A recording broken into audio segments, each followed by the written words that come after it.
Allora Paolo, partiamo direttamente dal premio, no? Che significato ha questo premio? Un riconoscimento legato chiaramente al rapporto diretto con il pubblico in sala, ma in generale per te i premi, riconoscimento, cioè che simbolo Ma rappresentano? guarda, da un lato, dal lato personale, la grande soddisfazione di avere così tante persone che vengono a vedere il tuo film, no?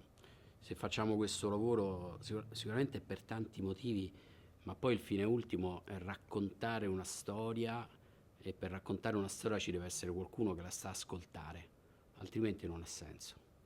Ed avere un pubblico, soprattutto in questo caso un pubblico così vasto, è grande gratificazione perché ti permette comunque di voler far meglio, di scrivere subito un altro film, di non deludere il pubblico, ti fa rimanere molto concentrato, molto adrenalinico sul tuo lavoro e contemporaneamente ti rende libero.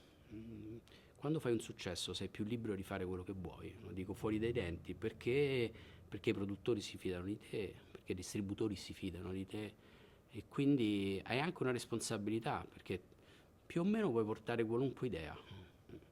Se fai un buon film è facile che l'idea successiva sia accettata in maniera molto più semplice, no? Quindi poi sta a te la responsabilità di scegliere come utilizzare questo credito che hai. E io, insomma, personalmente ho sempre cercato di utilizzarlo non nella maniera più facile, se vogliamo, no? Cioè, Perfetti Sconosciuti, li facevi Perfetti Sconosciuti 2 piuttosto che un'altra commedia simile. Invece ho provato a fare un film diverso perché so che avevo un pubblico a cui volevo raccontarlo. Però ecco, un premio così, che deriva appunto da un successo così, ti rende momentaneamente molto libero di creare quello che vuoi. Il successo aiuta. Senti, Sorrento è anche il momento in cui si traccia la linea dell'anno che è stato.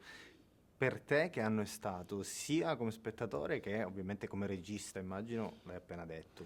Ma guarda, un anno personalmente, professionalmente molto molto bello per questo premio, quindi per il pubblico, come ti ho detto, e anche per il film che sto facendo, perché è un film un po' più difficile, un po' decisamente più complicato di Follemente, che volevo fare da molto tempo.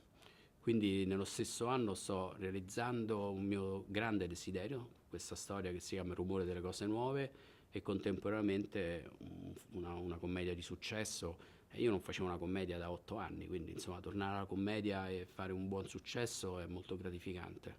E devo dire in generale per il cinema italiano penso ci siano stati dei segnali importanti, perché ci sono stati dei film che hanno, che hanno raggiunto numeri da pre-Covid e quindi questo secondo me è gratificante e Grazie, incoraggiante. grazie mille.